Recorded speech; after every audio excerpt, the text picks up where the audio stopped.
Beating Max Broker, ooh, we're the ones you can trust. Yeah, we're the real deal. Beating Max Broker, your trading dreams will fill. No need to search, cause we're the ones to choose. Oke, selamat datang kembali di Dynamics Trading Room, di mana tempat untuk belajar dan memperdalam ilmu trading forex. Bersama saya Vincent yang akan membawakan video kali ini. Oke, di video kali ini saya akan membahas tentang Bollinger Band ya. Kalau sebelumnya kan pernah beberapa waktu ke belakang itu saya membawakan Bollinger Band dengan menggunakan MA ya, dan cara entry pun udah saya jabarkan. Tapi di sini di video kali ini saya akan membahas pure Bollinger Band ya, bagaimana menentukan trennya, lalu bagaimana menentukan MA-nya, entry-nya maksudnya, bagaimana menentukan juga titik stop loss-nya atau kembalikannya di mana. Oke, simak terus video ini sampai habis. Kita langsung ke chartnya ya, tanpa basa-basi, karena pasti udah pada paham ya Bollinger Band itu apa. Insert indikator trend Bollinger Band. Nah, ini cara menentukannya ya. Cara membukanya seperti ini. Lalu kita buka kembali, lalu kita tentukan warna sesuai dengan selera ya. Biasanya kalau bawaannya itu bawaan warna hijau. Ya, warna hijau. Kita buat warna hijaunya warna hijau terang ya. Nah, oke. Periodenya 20 aja, deviasinya 2 aja ya. Deviasinya 2000. Oh, levelnya ini biasa aja. Oke. Parameternya jadi standar, bawaannya nggak usah diubah-ubah. So gitu oke. Ya, oke. Lalu munculnya seperti ini. Ingat ya, Bollinger Band itu menurut saya pribadi akan lebih berfungsi apabila makinnya satu way. Tapi kalau misalnya makinnya nggak satu way, Bollinger Band terhitung cukup susah ya, cukup susah untuk dibaca. Tetapi Bollinger Band ini sendiri dia bisa menangkap pergerakan cepat itu kapan munculnya ya. Jadi dari Bollinger Band itu bisa ditentukan kapan ada waktu cepatnya, kapan juga bisa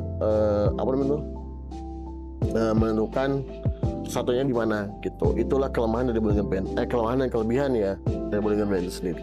Oke. Pada dasarnya kalau misalkan saya pribadi sih suka menggunakan Bollinger Band itu di time frame besar ya. Jadi kalau misalkan H1 ke bawah ini saya jarang lihat. Tapi kalau misalkan H4, nah H4 dan D1 ini saya suka banget ya. Saya suka banget menggunakan Bollinger Band di time frame H4 dan D1 ini. Contoh ya, kalau di H1 ini bakal bingung banget teman-teman ya. Di satu sih enak kok kayak gini kan, ke atas terus tembus bawah, atas lagi bawah lagi gitu. Kalau satu enak banget ya. Jadi kalau misalnya Bollinger Band itu bentuknya satu, itu ternyata dari ini lurus ya, lurus. Nah, ciri-ciri Bollinger Band yang akan ada pergerakan besar biasanya antara BB upper bandnya sama lower bandnya itu dia mendekat seperti ini ya. Jadi kayak huruf C gitu loh ya, yang ini ke atas, yang bawah ke atas, yang atas ke bawah seperti ini. Nah, apabila harga bergerak seperti ini, maka bisa dipastikan itu akan ada pergerakan besar ya. Contohnya bagaimana coach, kayak gini contohnya nih ya. Ketika di sini sama-sama mendekat ya, atasnya ke bawah, bawahnya ke atas. Nah, ini dilihat aja mana yang breakout, itu yang di follow. Nah, mana yang breakout, mana yang follow ya. Contoh di sini breakout. Nah, boleh nggak langsung follow by di sini? Boleh. Tapi biasanya saya tuh suka menunggu lagi 2 entry ya. 2 entry. Maksudnya 2 entry itu menyiapkan 20 peluru. Satu di BB tengah dan satu lagi di BB bawah. Oke. Nah, jadi kalau misalkan ya kita menggunakan dari Bollinger Band secara utuh tanpa tanpa adanya indikator tambahan lain atau pembantu tambahan lain, itu kita harus paham dulu dan harus jeli banget ya, harus jeli banget gitu loh. Jadi apakah betul apabila ada di BB bawah ya, di bawah BB tengah itu dia trend down dan di atas BB atas itu trend up? Jawabannya betul ya, gampangnya seperti itu. Tapi kalau saya sendiri melihatnya adalah selama belum ada BB yang di breakout oleh harga, maka trendnya belum terjadi ya. Contoh kayak gini ya, di sini ada Bollinger Band yang di breakout ya di sini ya. Nah, di breakout tembus ya. Nah, selama dia breakout seperti ini, maka kalau misalnya dia ke atas pun satu, ini kita sell, dan kalau anak ke atas pun ini kita sell lagi. gitu loh. Jadi kita pasang saya 2 posisi ya, di BB tengah 1, BB atas 1, bagian ke bawah. Selama dia belum ada kena breakout lagi. Kalau misalnya udah kena breakout kayak gini contohnya ya, di sini ini kan BB bawah tembus nih, terus ke bawah. Nah ini segini, ini ke atas pun ini masih trend down ya. Dia ganti trend kapan? Ganti trend pada saat ada candle yang breakout lagi atau tembus lagi dari upper bandnya kayak gini contohnya ya. Di sini ada candle yang menembus upper band, boom ya. Di sini ada menembus candle yang menembus upper band, lalu dia apa? Dia turun dulu, di sini buy, di sini buy lagi, tapi dia naik lagi kan. Nah selama ada candle yang menembus lagi dari lower bandnya, maka selama itulah menjadi upper ya, trennya menjadi up, maksudnya trennya menjadi up. Bisa dilihat ya, di sini kan ada tembus atas ya, artinya trennya sudah berubah ke atas nih, terus ke bawah ya. Di sini belum ada lagi ya, di sini belum ada lagi gerakan turun melebihi dari lower bandnya. Dan yang terjadi adalah boom, dia ke atas lagi, terbang lagi gitu ya. Ini apakah masuk coach gitu kan? Sebenarnya ini susah ya kenal masuk enggak. Sebenarnya ini kurang masuk ya, karena kurang tegas dia breakoutnya. Jadi di bawah sini kita masih bisa buy lagi, buy. Nah, ini bottom buy lagi. Nah masih up lagi ke atas. Jadi buat sekarang kayak saat ini ya, ini masih pemakaian satu ya. Jadi buat sekarang itu apakah masih trend up? Masih. Buy-nya di mana coach gitu? Buy-nya sini nih. Ini satu ya, pas 1731. Satu lagi tunggu harganya menyentuh dari BB bawah.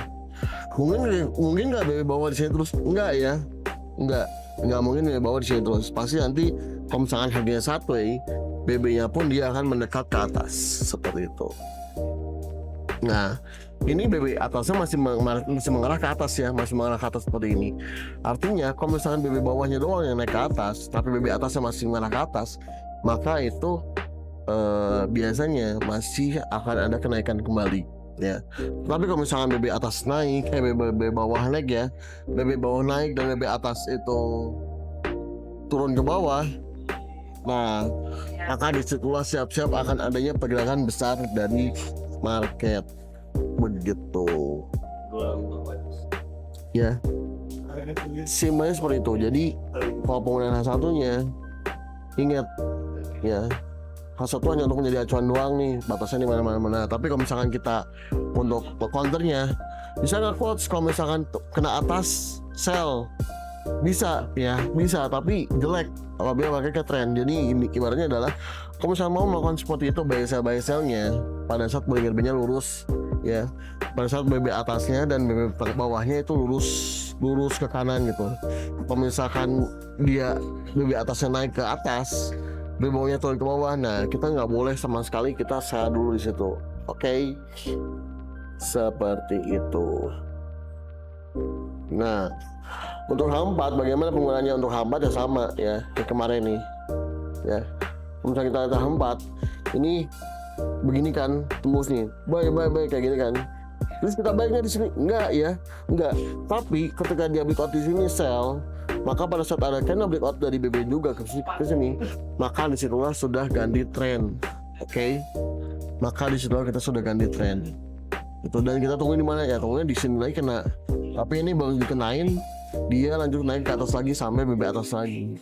Oke, kita lanjut lagi, kita ke D1 ya. Nah, kalau di D1 bagaimana coach pembacaannya? Apakah sama saja atau beda? Sama saja ya, lihat ini. D1 dia gerakannya lurus. Ya, ini pun sama. Nah, artinya dia kemana? Ya, trennya masih up. Ya, artinya trennya masih up. Jadi kalau misalnya penggunaan D1, kita bisa buy kemarin di sini, teman-teman ya. Nah, boom, buy di sini nih.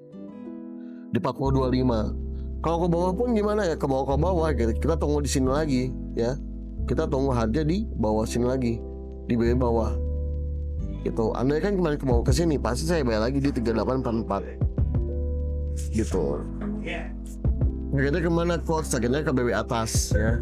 Targetnya ke BB atas lagi gitu. Kecuali kita cut loss pada saat harga ada candlestick yang menembus dari BB bawah seperti ini ya. Nih contoh kayak gini nih ya. Ini tembus BB bawah kan. Nah disitu harus kita cut loss siap-siap ya, seperti itu.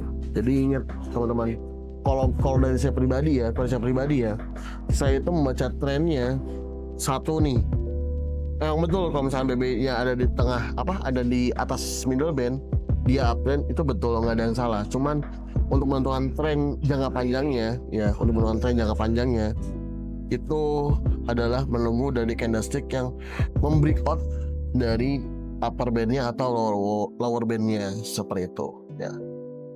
Paling gitu dulu aja untuk penjelasan kali ini. Nanti kita di video berikutnya kita coba lebih lanjut lagi kupas tentang Bollinger Bands ya. Yang pastinya kalau mau lebih jelas lagi bisa datang ya, tanpa menunggu video lama-lama lagi, bisa hadir di Cafe atau di Dimex Jalan Garuda nomor 88 Bandung.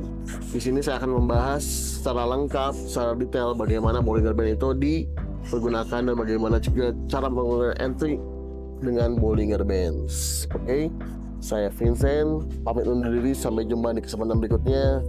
Bye bye.